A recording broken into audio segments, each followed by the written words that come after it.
আশ্বিরের শারদ প্রাতে বেজে উঠেছে আলোকমঞ্জিত, ধরণীর বহিরাকাশে অন্তরিত মেঘমালা, প্রকৃতির অন্তরাকাশে জাগরিত জ্যোতির্ময়ী জগন্মাতার আগমন বার্তা, আনন্দময়ী মহামায়ার পদধ্বনি অসীম ছন্দে বেজে উঠে রূপলোক ও রসলোকে আনে নবভাব মাধুরীর সঞ্জীবন।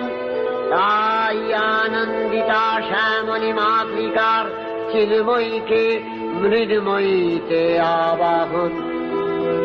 আজ চিৎশক্তি রূপিণী বিশ্বজননীর শারদশ্রী বিমণ্ডিতা প্রতিমা মন্দিরে মন্দিরে ধ্যান বোধিতা।